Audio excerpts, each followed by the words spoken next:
नमस्कार दोस्तों, आप सभी का स्टडी फॉर यूपीएससी चैनल में स्वागत है। क्या करेंगे आज हम लोग इस वीडियो में, तो यूनियन बजट 26-27 के टॉप 60 एमसीक्यू जो हैं उसको देख लेंगे और टॉप 60 में बहुत सारे फैक्ट होंगे, तो उसको भी ज़रा देख लेंगे। आंकड़ों वाले सवाल होंगे सारे के सारे, 100% ही डेटाबेस सवाल बनाए गए हैं जिसमें सारा पर डेटा ही है।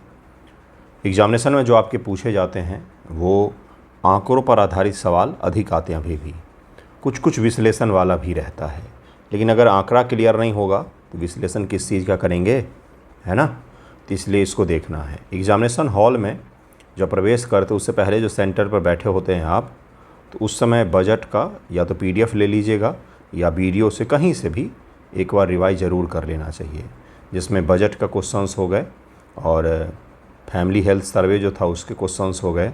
एक और मैं डेटा वाला सवाल करवाऊंगा जो लेबर फोर्स सर्वे करके आता है, वो भी मैं आपको करवाऊंगा। वो वार्षिक और हर मंथ दोनों ही आता है और क्वार्टरली भी आता है। तो क्वार्टरली हम लोग देखेंगे जो 2026 वाला और वार्षिक 2025, इन दोनों के भी MCQ मैं करवाऊंगा आपको।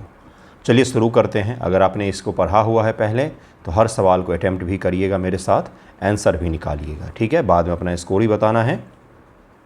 बजट अनुमान 26-27 में भारत की अनुमानित GDP के संदर्भ में कौन सा विकल्प सही है। भारत की अनुमानित GDP के संदर्भ में कौन सा विकल्प इसमें से सही दिया हुआ है। 3,57,000 इस तरह से दिया हुआ बजट का अनुमान है, या फिर 3,93,00,000 है, ये 3,57,00,000 था, 53,47,000 है, 49,64,000 है। तो इसका आंसर क्या हो जाएगा। अनुमानित GDP पूछ रहा है आपसे, तो इसका आंसर हो जाएगा B। इसका आंसर B हो जाएगा। 3,93,393 करोड़ जो 2025-26 के पूर्व अनुमान से 10% अधिक है। बजट के अनुसार से 2026-27 के लिए GDP 3,93,393 करोड़ अनुमानित है। 2025-26 के पूर्व अनुमान 3,57,00,000 के करोड़ से 10% के करीब में यह ज़्यादा है। GDP का अनुमान इसलिए महत्वपूर्ण है क्योंकि राजकोषीय घाटा, राजस्व घाटा, प्राथमिक घाटा आदि इसी के प्रतिशत के रूप में बताए जाते हैं कि GDP का इतना % हमारा राजकोषीय घाटा है, इतना % हमारा राजस्व घाटा है, इतना % हमारा प्राइमरी डेफिसिट है। तो ये जो चीज़ें हमारे पास आती है वो इसी आंकड़े के आधार पर आती है कि भाई किसका क्या स्थिति है। नेक्स्ट सवाल देखिए क्या है। सेकेंड नंबर है कि बजट अनुमान 26-27 में कुल प्राप्तियाँ 53,47,315 करोड़ है। बजट अनुमान 26-27 में कुल व्यय 53,47,315, मतलब सरकार की आय जो है वो 53,47,315 हुई है और खर्च भी जो है 53,47,315 हुआ है। निम्नलिखित कथनों पर विचार कीजिए। बजट अनुमान शब्द लिखा हुआ है यहाँ पर, ये ज़रूर याद रखिएगा। तो इसका आंसर क्या हो जाएगा। दोनों सही हैं, दोनों सही हैं। थोड़ा सा आपको समझाता हूँ। बजट में कुल प्राप्तियाँ और कुल व्यय बराबर दिखाए जाते हैं हमेशा ही, ठीक है, क्योंकि उधार व अन्य देयताओं को भी प्राप्तियों में ही शामिल किया जाता है। बजट में बजट के दौरान टोटल जो प्राप्तियां हैं अनुमान के हिसाब से और टोटल व्यय जो है अनुमान के हिसाब से हमेशा उसको इक्वल दिखाया जाता है। जब व्यय ज़्यादा हो जाता है तब हम उसको कहते हैं कि ये चीज़ हमारा इतना % घाटा पर चल रहा है। बजट अनुमान 26-27 में कुल प्राप्तियां कुल व्यय दोनों ही 53,47,315 करोड़ बताए गए। दोनों यहाँ पर सही हो जाएगा। इसका आंसर D हो जाएगा। बजट अनुमान 26-27 में राजस्व प्राप्तियों और राजस्व व्यय का सही युग्म कौन सा है। क्या बोल रहा है, revenue recipient and revenue expenditure, ये आपसे पूछ रहा है। इसका आंसर क्या हो जाएगा। इसका आंसर हो जाएगा C। 35,33,150 जो है ये राजस्व प्राप्ति है, इतना प्राप्ति है, और 41,25,494 जो है यह खर्च के रूप में है, खर्च के रूप में है। इसको याद रखना है, ये आंकड़ा पूछा जाता है। राजस्व प्राप्तियां सरकार की नियमित आय होती है, जैसे कर राजस्व, गैर कर राजस्व। राजस्व व्यय वह खर्च है जिसे सामान्यतः पूंजीगत परिसंपत्ति नहीं बदलती। 2026-27 में राजस्व प्राप्तियां 35,33,150 है, अर्थात प्राप्ति जो है वो खर्च से कम हुआ है। इसी से राजस्व घाटा का हमें पता चलता है। राजस्व रेवेन्यू वाला हम लोग बात करें भाइयों बहनों, निम्नलिखित में से कौन सा कथन पूंजीगत प्राप्तियों के संदर्भ में सही है। एक्सपेंडिचर कैपिटल जो हमारे प्राप्तियां हैं उसके बारे में सही है। बजट अनुमान में 26-27 से पूंजीगत प्राप्तियां 18,14,165 करोड़ हैं। पूंजीगत प्राप्तियों में केवल कर राजस्व शामिल होता है। पूंजीगत प्राप्तियां संशोधित अनुमान 2025-26 में शून्य थी। पूंजीगत प्राप्तियां हमेशा राजस्व प्राप्तियों से अधिक होती है, यह सही नहीं हो सकता। हमेशा कैसे हो जाएगा? इसका आंसर हो जाएगा ए। इसका आंसर हो जाएगा ए। बजट जो 26-27 है, इसे पूंजीगत प्राप्तियां 18,14,165 करोड़ है। 18,14,165 करोड़ है। पूंजीगत प्राप्तियों में ऋण की वसूली, देखिए इसमें क्या क्या चीज़ें शामिल होती हैं। सरकार ने अगर कोई ऋण दिया तो ऋण की वसूली, कोई अन्य प्राप्तियां, उधार, वो अन्य देयताएं इसमें शामिल होती हैं। 2026-27 में पूंजीगत प्राप्तियां 18,14,165 करोड़ हैं, जबकि संशोधित अनुमान 25-26 में यह 16,22,519 करोड़ रुपए थी। बजट अनुमान 26-27 में केंद्र को मिलने वाला शुद्ध कर राजस्व कितना है? बजट क्या पूछ रहा है? तो नेट टैक्स रेवेन्यू, टैक्स से जो नेट पैसा मिला है, शुद्ध जो मिला है, उसका पूछ रहा है कि वो आंकड़ा कितना है। तो इसका आंसर हो जाएगा बी, 28,66,922 करोड़ रुपया है। इसका आंसर बी हो जाएगा। केंद्र को मिलने वाला शुद्ध कर राजस्व वह राशि है जो राज्यों को करों में हिस्से देने के बाद केंद्र के पास में रहती है। जैसे केंद्र सरकार ने मान लीजिए 100 रुपये का टैक्स इकट्ठा किया, तो इसमें से राज्यों को 41 रुपया दे दिया। तो अब जो बाकी जो उसके पास में बचा है कितना, 59 रुपया, ये क्या हो जाएगा? ये इसका नेट टैक्स रेवेन्यू हो गया। नेट टैक्स रेवेन्यू हो गया। बजट अनुमान 26-27 में यह 28,66,922 करोड़ है, जबकि संशोधित अनुमान 2025-26 में 26,74,661 करोड़ रुपए था। देखिए मैं आपको क्या कह रहा हूँ, पिछले वाले बजट में क्या था और इस वाले बजट में क्या है, वो दोनों ही आपको हर सवाल के एक्सप्लेनेशन बताए जा रहे हैं। ठीक है। बजट अनुमान 26-27 में गैर कर राजस्व के संदर्भ में कौन सा कथन सही है, ये पूछा जा रहा है। यह 28,66,922 करोड़ है, जो कर राजस्व के बराबर है। किसके बारे में पूछ रहा है? गैर कर राजस्व। बिना टैक्स के भी तो सरकार के पास पैसा आता है, कई सारे माध्यम हैं, सरकार कमाई करती है या कोई और माध्यम हो सकता है, तो उसके बारे में पूछ रहा है। ठीक है। यह केवल सीमा शुल्क से प्राप्त होता है, केवल शब्द लगा हुआ है। यह उधार व अन्य देयताओं में शामिल होता है। यह 6,66,228 करोड़ है, जो 2025-26 से थोड़ा सा कम है। क्या हो जाएगा इसका आंसर? इसका आंसर हो जाएगा डी। इसका आंसर डी हो जाएगा। गैर कर राजस्व में लाभांश, मान लीजिए सरकार ने कहीं पर निवेश किया हुआ तो उससे पैसा मिला, शुल्क, ब्याज प्राप्ति आदि शामिल हो सकते हैं। 26-27 में गैर कर राजस्व 6,66,228 करोड़ हैं, जो 25-26 में 6,67,662 करोड़ रुपए था। तो उससे थोड़ा सा यह कम है इस बार। निम्न से कौन सा युग्म सही दिया हुआ है? ऋणों की वसूली 80,000 करोड़, अन्य प्राप्तियाँ 38,357 करोड़, उधार व अन्य देयताएँ 16,95,768 करोड़ है। बोरोइंग एंड अदर लाइबिलिटी से इसका आंसर हो जाएगा सी। इसका आंसर सी हो जाएगा। बजट अनुमान 26-27 में ऋणों की वसूली 38,397 करोड़, अन्य प्राप्तियाँ 80,000 करोड़ और उधार व अन्य देयताएँ 16,95,768 करोड़ है। उधार व अन्य देयताएँ राजकोषीय घाटे के वित्त पोषण से जुड़ी होती हैं। इसका आंसर सी हो जाएगा। इसका आंसर सी हो जाएगा। जैसे मान लीजिए आपका 10,000 रुपये मंथली खर्च है, आपके घर से 8,000 रुपये ही आता है, तो 2,000 जो आप उधार लेंगे, ये क्या हो गया? तो यही हो गई उधार व अन्य देयताएँ। यही ये 2,000 रुपये, ये उधार व अन्य देयताएँ हो गई, जो आपने घाटे की पूर्ति के लिए लिया है, जिससे आपका खर्च जो है वो आपकी आय के बराबर हो पाए। राजकोषीय घाटे के संदर्भ में सही कथन चुनिए। 8 के आंसर पर चलते हम लोग।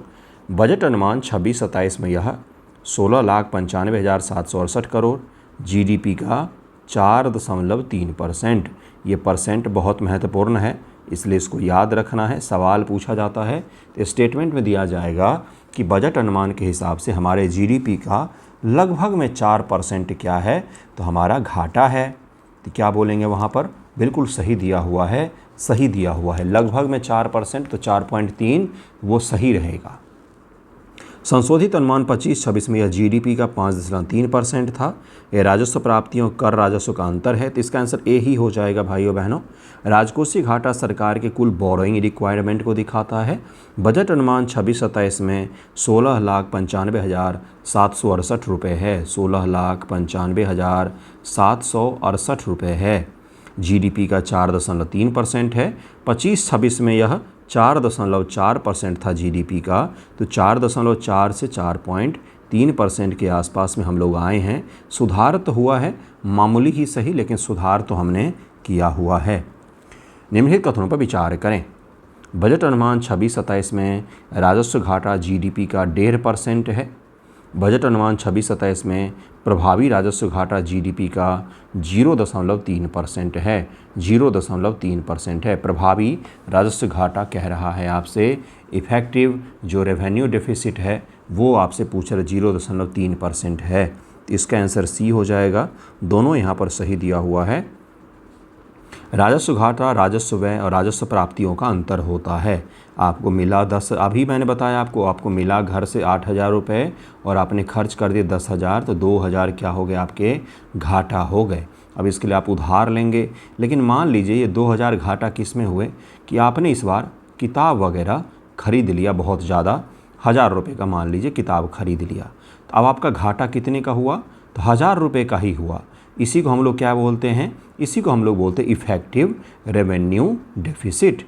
इफ़ेक्टिव रेवेन्यू डेफिसिट कि जो 1,000 रुपये 2,000 हमने ज़्यादा खर्च हो गए, उसमें से 1,000 रुपये हमारे लिए बहुत अच्छी चीज़ों पर हमने खर्च किए, जिससे हमारा आय बढ़ सकता है। इसको हम लोग क्या कहते हैं, इसको हम लोग कहते हैं इफ़ेक्टिव रेवेन्यू डेफिसिट। अब देखिए कहाँ पर होता है ये। प्रभावी राजस्व घाटे में पूंजीगत परिसंपत्ति के सृजन हेतु सहायता अनुदान को घटाया जाता है। मान लीजिए किसी परिसंपत्ति का सरकार को निर्माण करना था, तो उसमें अगर पैसा लग गया है तो कोई बात नहीं, इट्स ओके।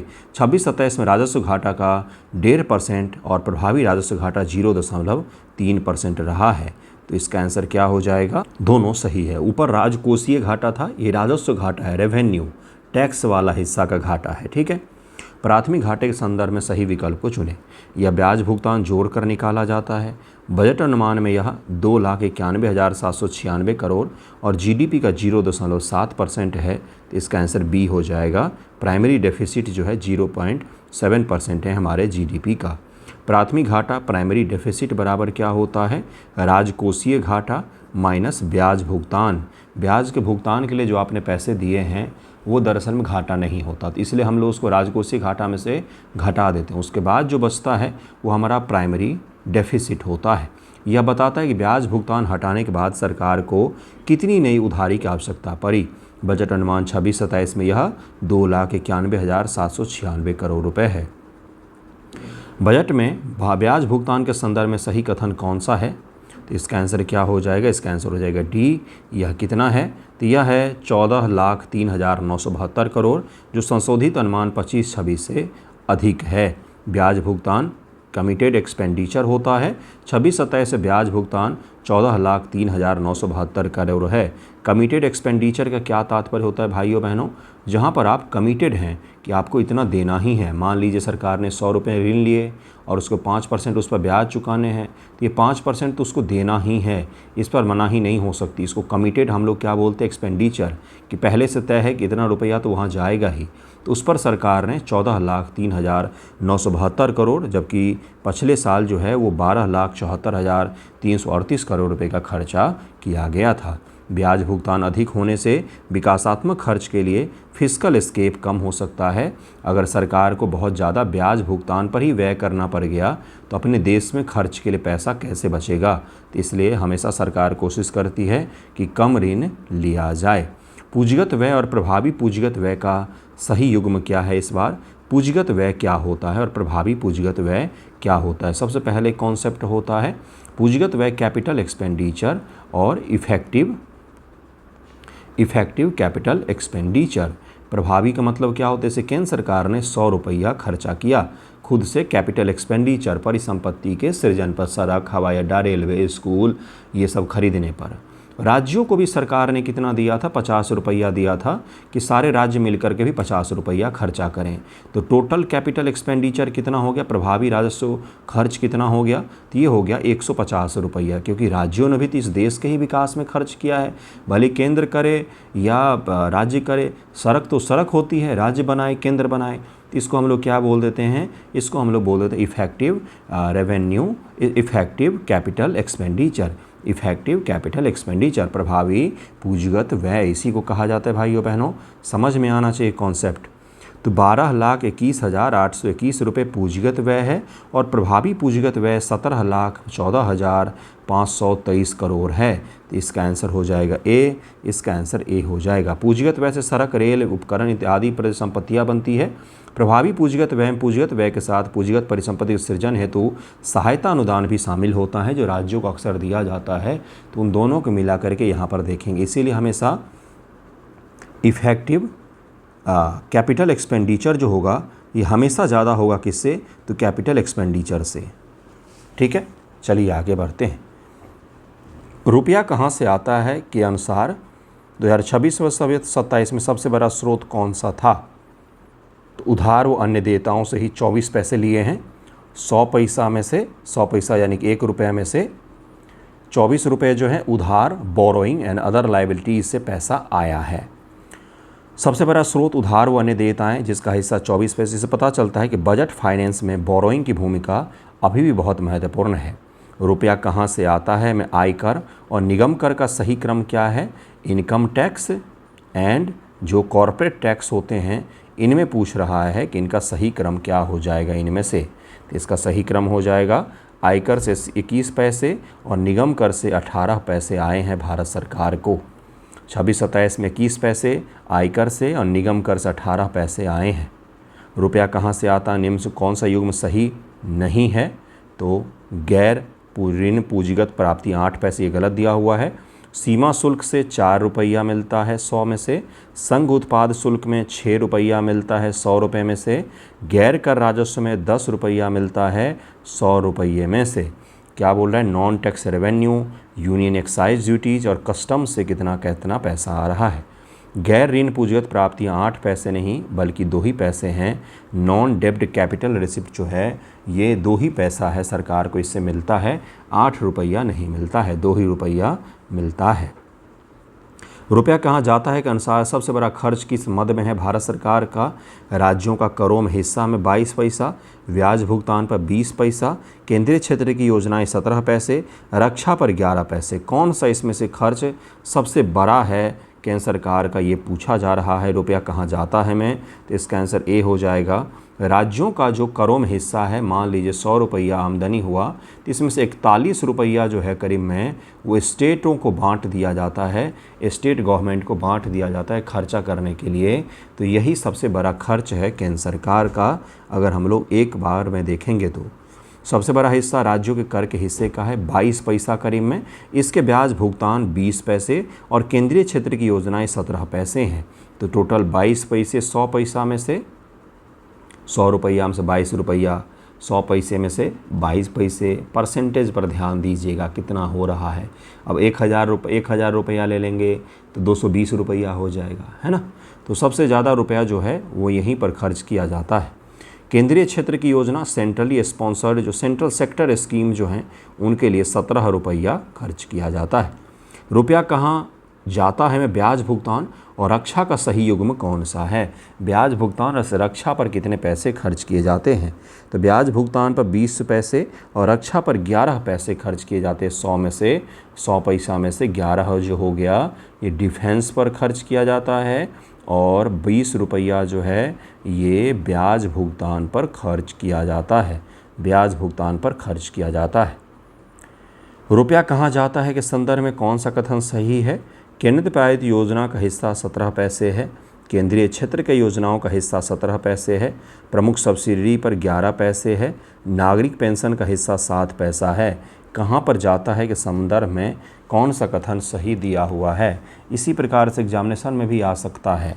इसका आंसर क्या हो जाएगा, इसका आंसर हो जाएगा B, central sector scheme have a share of 17 paisa. Central sector scheme जो है, केंद्रीय क्षेत्र की योजनाएं जो हैं उस पर सरकार 17 रुपये खर्चे करती है 100 रुपये में से, जबकि केंद्र प्रायोजित सेंट्रल स्पॉन्सर्ड पर 8 रुपया। देखिए सेंट्रल सेक्टर पर कितना हो गया तो 17, और केंद्र प्रायोजित सेंट्रल स्पॉन्सर्ड पर 8 रुपया खर्चा करती है। सब्सिडरी इत्यादि पर 6 रुपया खर्चा करती है, और पेंशन पर मात्र 2 रुपया खर्चा करती है। फिर भी सरकार रोती रहती है पेंशन देने बहुत पैसा खर्चा हो रहा है। प्रमुख मदों के व्यय में परिवहन और रक्षा के संदर्भ में कौन सा कथन सही दिया हुआ है? अब ये सवाल जो है इसमें आंकड़ा एक भी नहीं है, अब इसको हल कीजिए, एक भी आंकड़ा नहीं है। रक्षा का आवंटन परिवहन से अधिक है। Defence allocation is higher than transport allocation. परिवहन और रक्षा दोनों का आवंटन समान है। परिवहन और रक्षा दोनों का आवंटन शिक्षा से कम है। क्या ये सही है क्या? परिवहन का आवंटन रक्षा से थोड़ा सा अधिक है। Transport allocation is slightly higher than defence allocation. 3 का पता होना चाहिए आपको इसका आंसर निकालने के लिए। क्या हो जाएगा इसका आंसर? डी हो जाएगा, डी हो जाएगा। सही कथन पूछा है, डी आंसर हो जाएगा। प्रमुख मदों में व्यय के लिए 5 लाख, परिवहन के लिए 5,98,520 करोड़ रुपए है। डिफेंस के लिए 5,94,585 करोड़ रुपए है। इसलिए परिवहन का आवंटन रक्षा से थोड़ा सा अधिक है। ध्यान रहे पूरे प्रमुख मदों में सबसे बड़ा व्यय अगर पूछा जाता है तो ब्याज भुगतान ही होगा, क्योंकि ब्याज भुगतान पर अभी भी सरकार जो है वो सबसे ज़्यादा खर्चा कर रही है। अगर मद के हिसाब से पूछे तो वही होगा। तो इन दोनों को याद रखिएगा, स्लाइटली डिफरेंसेस हैं तो इसलिए पूछा जा सकता है। प्रमुख मदों के व्यय के अनुसार से खाद्य सब्सिडी और उर्वरक सब्सिडी के संदर्भ में कथन चुनिए। 26-27 में खाद्य सब्सिडी 2,27,629 करोड़ और उर्वरक सब्सिडी 1,70,781 करोड़ रुपए है। उर्वरक सब्सिडी खाद्य सब्सिडी से अधिक है। दोनों सब्सिडी 26-27 में समाप्त कर दी गई हैं। अगला है पेट्रोलियम सब्सिडी इतना करोड़ है, तो इसका आंसर क्या हो जाएगा? इसका आंसर ए हो जाएगा। इसका आंसर ए हो जाएगा कि खाद्य सब्सिडी पर जो सरकार व्यय कर रही है वो 2,70,629 करोड़ है, और फर्टिलाइज़र पर 1,70,000 करोड़ के आसपास में व्यय कर। पेट्रोलियम पर अगर पूछे तो 12,085 करोड़ के करीब में सब्सिडी उसमें दी जाती है। तो सबसे अधिक जो आवंटन है वो फूड सब्सिडी को लेकर के सरकार जो है वो खर्चा करती है। शिक्षा और स्वास्थ्य के आवंटन में कौन सा कथन सही दिया हुआ है यहाँ पर? तो स्वास्थ्य 1,39,289, शिक्षा 1,04,599। कौन सा इसका आंसर हो जाएगा? आंसर जरूर निकालिएगा, डायरेक्ट फैक्ट है गुरु। एग्ज़ाम में अब 20 दिन बचे हुए हैं, तो अब तो आपको आंकड़ों के बारे में पता होना चाहिए। तो इसीलिए लास्ट टाइम बजट का वीडियो मैं कितनी बार लाता हूँ। निकालिए इसका आंसर क्या हो जाएगा? 21 का आंसर हो जाएगा बी। शिक्षा पर 1,39,289 करोड़ और स्वास्थ्य पर 1,04,599 करोड़ रुपए खर्च किए जा रहे हैं। प्रमुख मदों में व्यय के हिसाब शिक्षा के लिए 1,39,289 करोड़, स्वास्थ्य के लिए 1,04,599 करोड़ है, और 25-26 में यह 1,21,000 था और 94,000 करोड़ था। तो थोड़ा थोड़ा से इनको बढ़ाया है, और बजट के हिसाब से इन पर खर्चा 9 के बराबर में करती है सरकार, बहुत कम खर्चे करती, जबकि सबसे इम्पोर्टेंट मद यही है। ऊर्जा क्षेत्र के व्यय के संदर्भ में सही विकल्प चुनिए कि ऊर्जा सेक्टर में कितना व्यय कर रही है। तो 26-27 में ऊर्जा के लिए 1,09,029 करोड़ है, और पिछले साल से यह अधिक भी है, क्योंकि पिछले साल कितना था? पिछले साल 86,471 करोड़ था। अब 1,09,029 करोड़ रुपए के करीब में इस बार सरकार खर्चा कर रही है। बजट अनुमान, बजट एस्टिमेट 26-27 में राज्यों को कुल संसाधन अंतरण कितना किया गया है? राज्यों को कुल पूछा जा रहा है तो 25,43,769 करोड़ किया जा रहा है। राज्यों को केवल किया जा रहा है, जो राज्य हैं, स्टेट हैं, उनको किया जा रहा है। तो इसका आंसर सी हो जाएगा। बजट अनुमान 26-27 में राज्यों को कुल संसाधन आवंटन 25,43,769 करोड़ है। इसमें राज्यों का करों में हिस्सा, अनुदान, ऋण और केंद्र प्रायोजित योजना, इन तीनों को अगर हम लोग प्लस कर दें तो कितना हो रहा है? तो 25 लाख करोड़ के करीब में राज्यों को ही पैसा जा रहा है। राज्यों को अंतरण की संरचना में which is the largest component in the composition of transfer to state in 26-27? 26-27 में सबसे बड़ा घटक कौन सा है? किस मद के तहत राज्यों को सबसे ज़्यादा पैसा दिया जा रहा है? डिवॉल्यूशन of state share in taxes, finance commission grants, scheme related and other transfer, only capital transfer.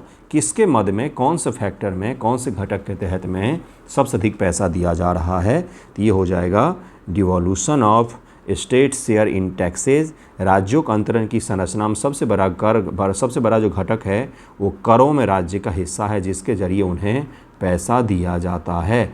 26-27 chart में डिवॉल्यूशन लगभग 15.26 लाख करोड़ दिखाया गया है, जबकि स्कीम रिलेटेड में 9.65 लाख करोड़ और फाइनेंस कमीशन के कहने पर 1.29 लाख करोड़ रुपए करीब में दिए जाते हैं। तो इसका आंसर याद रखिएगा, स्टेट का जो शेयर में टैक्स है उसी के जरिए टैक्स में जो शेयर है उसी के हिसाब से सबसे ज़्यादा पैसा दिया जाता है। बजट में योजना और गैर योजना व्यय के संदर्भ में कौन सा सही है? किसमें कह रहा है? तो plan and non plan expenditure in the budget. योजना के द्वारा और गैर योजनागत दोनों प्रकार के व्यय में कौन सा इसमें से सही हो जाएगा? तो इसका आंसर हो जाएगा बी। योजना और गैर योजनागत वर्गीकरण 17-18 समाप्त कर दिया गया था, यही यहाँ पर सही दिया हुआ है। योजना और गैर योजनागत व्यय का वर्गीकरण 2017-18 समाप्त कर दिया गया था। अब बजट में राजस्व पूंजीगत व्यय, योजनाओं, स्थापना, अन्य व्यय जैसे वर्गीकरण अधिक प्रासंगिक बनाए गए हैं, तो इसलिए इसका आंसर बी हो जाएगा। राष्ट्रीय कृषि विकास योजना 26-27 के आवंटन के संदर्भ में सही विकल्प को चुनिए। राष्ट्रीय कृषि विकास योजना क्या कह रहा है? राष्ट्रीय कृषि विकास योजना एलोकेशन इन 26-27। इस योजना का नाम ही है RKVY। ये बहुत इंपॉर्टेंट योजना है। तो 8,550 करोड़ रुपए जो 25-26 से अधिक हैं, पिछले साल 7,000 करोड़ था, इस बार 8,550 करोड़ रुपए राष्ट्रीय कृषि विकास योजना को दिया गया है। कृषि उन्नति योजना के बारे में कौन सा कथन सही है? तो 26-27 में इसके लिए व्यय 11,200 करोड़ रुपए किया जा रहा है। 11,200 करोड़ रुपए इसके लिए व्यय किया जा रहा है, जो 25-26 में 6,800 करोड़ था, उससे कई वृद्धि इसमें की गई है योजनाओं के व्यय में। समग्र शिक्षा के संदर्भ में सही विकल्प को चुनिए। Choose the correct option regarding समग्र शिक्षा।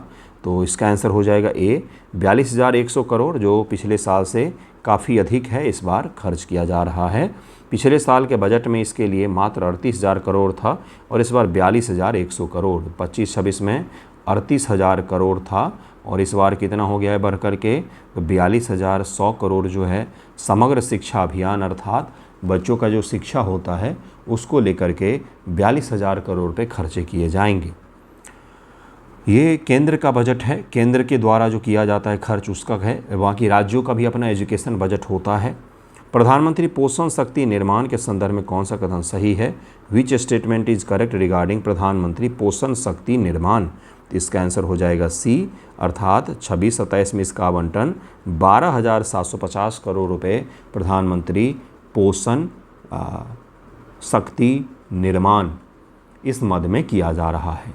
जब ज़्यादा डेटा हो जाए तो थोड़ा सा रोक लिया कीजिए वीडियो को, फिर से सुना कीजिए, वो ज़्यादा सही रहता है। ठीक है। प्रधानमंत्री पोषण शक्ति निर्माण स्कूली बच्चों के पोषण से जुड़ी योजना है। 26-27 में इसका आवंटन 12,750 करोड़ है, जो संशोधित अनुमान पिछले साल का अनुमान 10,600 करोड़ था। तो 10,000 से 12,750 करोड़ पर हम लोग आए हैं। PM श्री योजना के बारे में सही विकल्प चुनें। अगर आपको पता हो तो आप मुझे बताइए कि PM श्री योजना, क्योंकि हमने इसका अध्ययन किया हुआ है डेली न्यूज़पेपर डिस्कशन में, तो PM श्री योजना किस क्षेत्र से जुड़ी हुई योजना है? बस इतना सा मुझे बताइएगा। छोटा सा फैक्ट पूछा है मैंने आपसे, PM श्री योजना जो है किस सेक्टर से जुड़ी हुई योजना है? 26-27 में इसका आवंटन 42,100 करोड़ है, 7,500 करोड़ है। पिछले साल 7,500 करोड़ था। इसका क्या हो जाएगा इसका आंसर? तो इसका आंसर बी हो जाएगा। 26-27 में इसका आवंटन 7,500 करोड़ रुपए किया गया है। PM श्री योजना का आवंटन 26-27 में 7,500 करोड़ है। पिछले साल इसका 4,500 करोड़ था, तो उससे बढ़ाया गया है। यह स्कूलों को मॉडल स्कूल रूप में विकसित करने से जुड़ी योजना है। आपको तो बता ही दिया मैंने।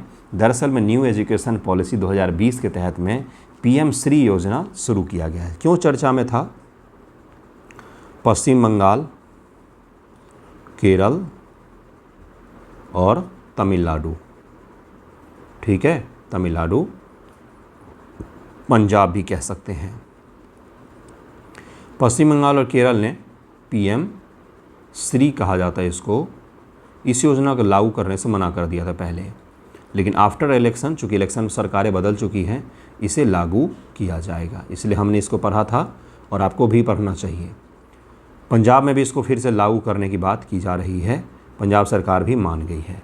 तो ये स्टेट गवर्नमेंट के कुछ स्कूलों को चुनेगी और उनको डेवलप करेगी मॉडल स्कूल के तर्ज पर, जिससे वहाँ के आस पड़ोस के स्कूल भी उससे सीख करके आगे बढ़ सकें। यही है पीएम श्री योजना।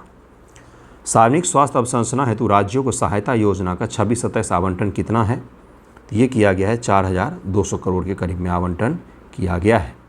26-27 के लिए 4200 करोड़ का आवंटन है। 25-26 में यह 699 करोड़ ही था, इसमें बहुत बड़ी वृद्धि की गई है, ये सरकार ने कहा है। आयुष्मान भारत प्रधानमंत्री जन आरोग्य योजना के संदर्भ में सही विकल्प को चुनिए। इसका आंसर क्या हो जाएगा? इसका आंसर हो जाएगा ए। 26-27 में इसका आवंटन 9500 करोड़ रुपए किया गया है। आयुष्मान भारत जन आरोग्य योजना 26-27 में 9500 करोड़ है। पिछले साल 9000 करोड़ रुपए इसके लिए दिया गया था। जल जीवन राष्ट्रीय ग्रामीण पेयजल मिशन 26-27 का आवंटन कितना किया गया है? तो ये 67,670 करोड़ किया गया है। ये याद रखना है इसलिए क्योंकि जल जीवन में JJM कहा जाता है इसको, इसमें बहुत बड़े स्तर के घपला और घोटाला भी सामने आया था। तो ये पैसा किसके जेब में जा रहा है पता नहीं, लेकिन खर्च तो सरकार कर ही रही है। पिछले साल यह मात्र 17,000 करोड़ रुपये खर्च किया जा रहा था, जो 67,670 करोड़ इस बार खर्च किया जा रहा है। मनरेगा कार्यक्रम घटक के संदर्भ में सही कथन कौन सा है?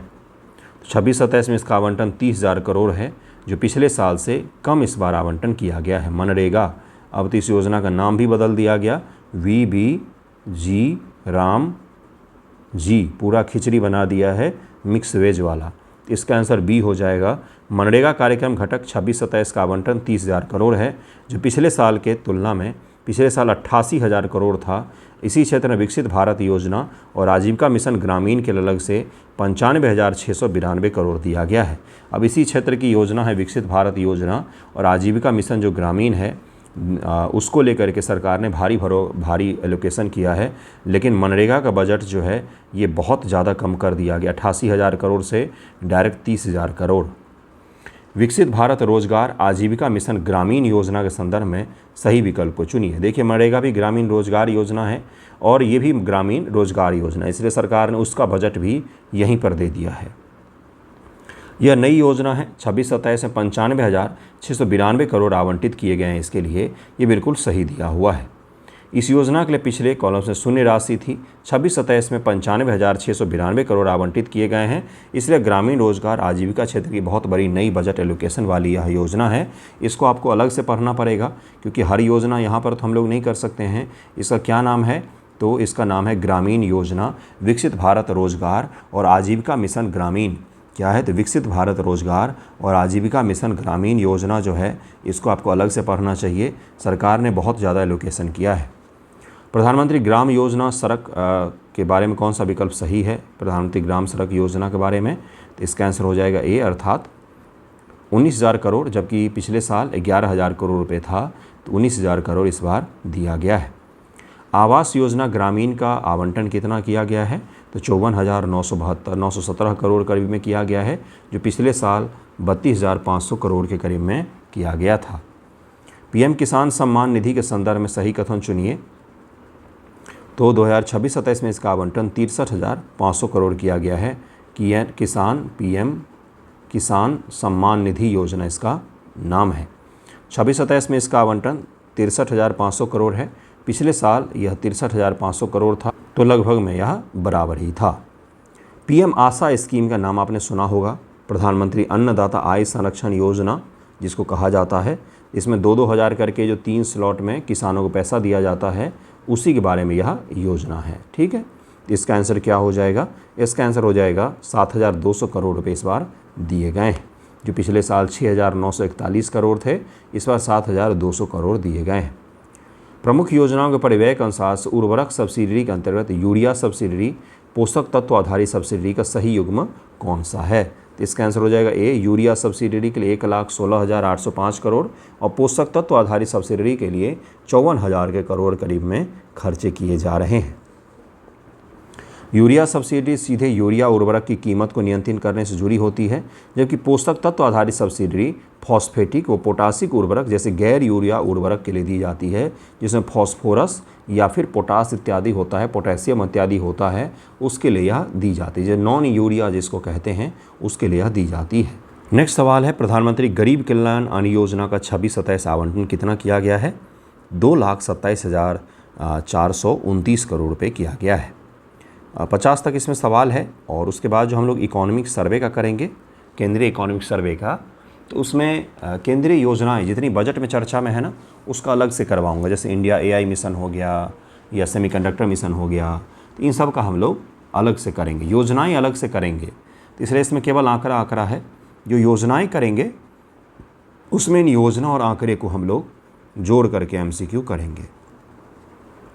बायोफार्मा शक्ति रासायन पार्क 2026-27 आवंटन का सही युग्म कौन सा है? देश में जगह जगह पर रासायन पार्क बनाए जाएंगे, ठीक है। तो इसको लेकर के पूछ रहा है, तो 500 करोड़ और 600 करोड़ रुपए का आवंटन किया जाएगा। बायोफार्मा शक्ति मतलब फार्मास्यूटिकल इत्यादि उत्पादों के लिए 500 करोड़ और रासायन इत्यादि के लिए केमिकल पार्क बनाने के लिए 600 करोड़ करना पड़ेगा। केमिकल पार्क इसलिए ज़रूरी है क्योंकि हमें वर्तमान में चीन से आयात करना पड़ता है।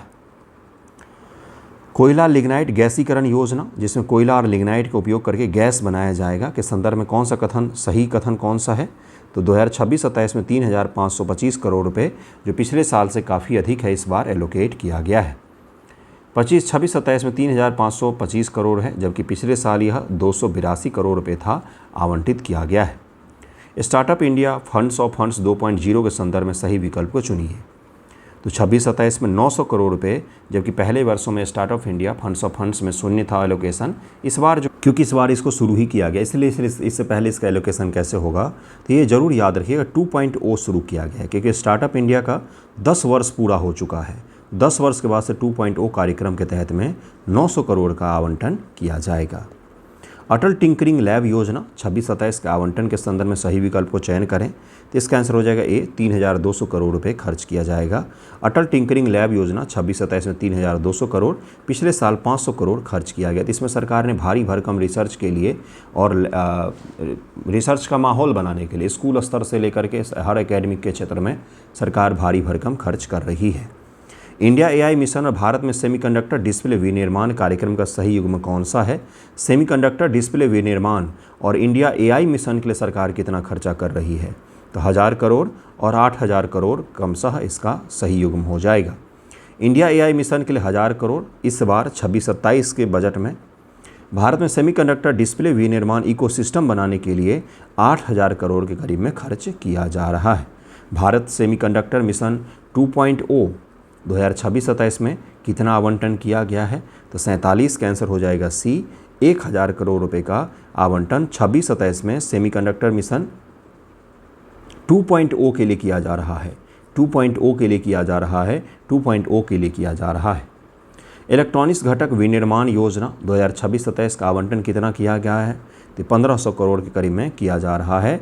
1,500 करोड़ इसका आंसर डी हो जाएगा। अगले सवाल पर चलते। MSME विकास निधि अवसंरचना जोखिम फंड का सही युग्म चयन करें। MSME विकास निधि अवसंरचना जोखिम फंड जो जोखिम गारंटी फंड होता है और MSME के लिए वो बहुत ज़्यादा महत्वपूर्ण होता है, तभी तो कोई जोखिम लेकर के कोई उद्योग शुरू करना चाहेगा। तो 49 का आंसर क्या हो जाएगा? ए है इसका, 500 करोड़ और 1,000 करोड़ रुपए करीब में खर्च किए जा रहे हैं।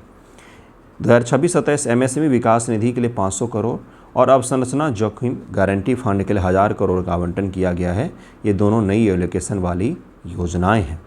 और आज का आखिरी सवाल है, रुपए डेबिट कार्ड कम मूल्य भीम UPI लेन देन को बढ़ावा देने वाली योजना का इस बार आवंटन कितना किया गया है?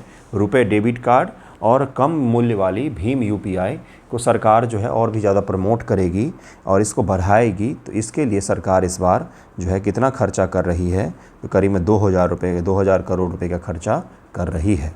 तो इस 50 सवाल में हमने 100% डेटा पर आधारित ही सवाल को देखा है। ध्यान रखिएगा, इसमें केवल और केवल डेटा पर ही बेस्ड सवाल थे, केवल और केवल फैक्ट्स थे। अगर आपको याद है तो कर ले जाएंगे, नहीं तो गलत हो जाएगा। इसको एक बार और रिवाइज कर लीजिएगा। मुझे भी पता है कि वन लाइनर इसमें थे, मुझे भी पता है भाई, मैंने ही क्वेश्चन बनाया तो मुझे नहीं पता होगा क्या। अब इसमें जो योजनाएं हैं, स्कीम हैं, और इस पर आधारित विश्लेषण के जो सवाल होंगे वो एक साथ आएंगे, क्योंकि वो दोनों एक साथ रहते हैं। डेटा के साथ अगर मैं वो भी करवा देता तो थोड़ा सा कन्फ्यूजन हो जाता, इसलिए दोनों को सेपरेट रखेंगे। तो योजनाओं वाला जो हम लोग वीडियो करेंगे उसमें कुछ विश्लेषण पर आधारित भी सवाल हम लोग रखेंगे। गवर्नमेंट की योजनाएं जो आई थिंक आपको कल मिल जानी चाहिए, कल वो आपको वीडियो मिल जाएगी। ठीक है, धन्यवाद आप सभी का वीडियो देखने के लिए।